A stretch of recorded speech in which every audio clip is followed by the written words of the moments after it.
நான் தருமபுரி மாவட்டம் அரூர் சட்டமன்ற தொகுதியுடைய நாம் தமிழர் கட்சி தொகுதி தலைவர். எனது பெயர் இளையராஜா. சொந்த கிராமம் எல்லப்படியாம்பட்டி கிராமம். தற்போது நாம் தமிழர் கட்சியில் நிலவுகின்ற நாம் தமிழர் கட்சியில் ஒரு 7 ஆண்டுகளாக அரூர் தொகுதி தலைவராக நான் பணியாற்றி வருகிறேன். 7 ஆண்டுகளாக நான் பயணித்த இந்த காலகட்டங்களில் பல்வேறு விருப்புகளுக்கு இணங்க கனத்த இதயத்துடன் நாம் தமிழர் கட்சியை விட்டு விலகுவதாக முடிவெடுத்திருக்கிறேன். ஏன் விலகுகிறோம் என்ற ஒரு கேள்வி எழலாம். அதே மாதிரி ஊடக நண்பர்களுக்கும் பத்திரிகையாளர்களுக்கும் என ஒரு அன்பான வேண்டுகோள். தருமபுரியில் கூண்டோட நாம் தமிழர் கட்சி கலைப்பு என்கிற தலைப்பு எனக்கு உடன்பாடில்லை. ஏனென்றால் தருமபுரியில் கூண்டே கிடையாது. நாம் தமிழர் கட்சிக்கு இப்போ இருக்கின்ற உறவுகள் மட்டும்தான் தருமபுரியில் நாம் தமிழர் கட்சிக்காக கடந்த 10 ஆண்டு காலமாக பணியாற்றியவர்கள். நாம் தமிழர் கட்சியினுடைய தொகுதி தலைவர் நான், அரூர் சட்டமன்ற தொகுதி. இப்போ நம்ம கட்சி விட்டு விலகுவதற்கு காரணம், சீமான் அவர்கள் கொள்கையும் கோட்பாடுகளையும் ஏந்தி வரும்பொழுது நம்ம அவரை இணைஞ்சோம்.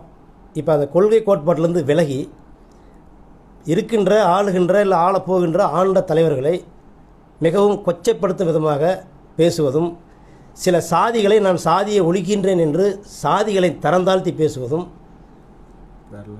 எங்களுடைய வரலாற்று மாற்றத்திற்கான அதற்கான சிக்கல்களை ஏற்படுத்துகின்ற விதமாக பேசுவதும், அதே சமயம் நாங்கள் ரொம்ப கஷ்டப்பட்டு கட்சியை கட்டமைக்கும் போது மாற்று மொழி, அதாவது மொழிவாரியான பிரச்சனைகளை நடந்து முடிந்த ஈரோடு இடைத்தேர்தலில் நீங்கள் பேசிய பிறகு அரூர் சட்டமன்ற தொகுதியில் 3 இடத்தில் நமது கட்சிக்கு ஒரு கிராமத்தில் 200 வாக்குகளை செலுத்தின அந்த ஊரில் உங்களுடைய கொடிக்கம்பத்தை வெட்டி எறிஞ்சிட்டாங்க. நாங்கள் மேலும் கட்டமைக்க முயற்சி செய்யும்போது அதற்கான வாய்ப்பே கிடைக்கல.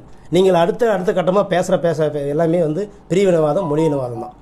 தமிழ் தேசியம் என்ற அளவில் நீங்கள் பேசுகிறது, நீங்கள் தமிழ் தேசியம் பேசுகிறீங்க, இருந்தாலும் மாற்று மொழிக்காரர் நம்ம கட்சியில் இணைஞ்சு இருக்கிறாங்க. நீங்கள் அன்றைக்கி பேசுன அந்த பேச்சு கட்டமைப்பை தான் பூர்த்தியமாக சிதைக்கிறதுனால நம்ம இதில் பயணித்து பயன்பாடு இல்லை அப்படின்ற ஒரு சூழ்நிலைக்காக நம்ம இந்த கட்சி விட்டு விலகிறோம். இதை விட்டு விலகிட்டு நாங்கள் மேலே உள்ள இருக்கிற பொறுப்பாளர்களோட ஒன்றிணைந்து பேசி அப்புறம் என்ன எது செய்யலாம்னு சொல்லி ஒரு முடிவு சொல்லுவோம்.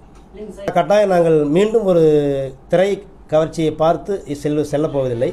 ஏன்னா இவரும் விஜய் மட்டும் திரை கவர்ச்சியில் இருந்தவர், இவர் விஜய் நடிகர், எங்கள் அண்ணன் சீமான் இயக்குனர். நாங்கள் நடிக்க வைக்கிற இயக்குனர்கிட்டே இருந்துட்டு தான் வர்றோம். அதனால் நடிகரை பார்த்து நாங்கள் கட்சி விட்டு விலக வேண்டிய அவசியம் இல்லை. இதற்கு நடுவே எத்தனையோ சித்தாந்தமுடைய இந்த நாட்டுக்கும் நாட்டு மக்களுக்கும் நல்லதை செய்கின்ற, நாட்டு மக்களுக்கான ஆட்சிகளை தந்து கொண்டிருக்கின்ற ஆட்சிகளை நாம் பார்த்து கொண்டிருக்கின்றோம். அவர்களை பார்க்கும் பொழுது எங்களுக்கு விஜய் எங்களோட ஜூனியர் தான்.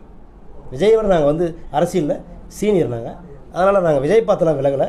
சரி, சரியாகும்னு பார்க்குறோம். இது சரியாகிற மாதிரி தெரியல, அதனால் விலகிறோம். அவர் என்னோட சேர்ந்து விலகிறது அரூர் சட்டமன்ற தொகுதியில் இருக்கிற தொகுதி பொருளாளர் சுரேஷ், தொகுதியினுடைய துணை செயலாளர் வேடியப்பன், இணை செயலாளர் முருகேசன், பாப்பிரெட்டிப்பட்டி சட்டமன்ற தொகுதியினுடைய பொருளாளர் ஜெயக்குமார். தற்போது இப்போ விலகிறோம். மீதி இருக்கிற உறுப்பினர் உறவுகள்லாம் நிறைய விலகிறதுக்கு தயாராக இருக்கிறாங்க. இங்கே வர முடியல அவங்க.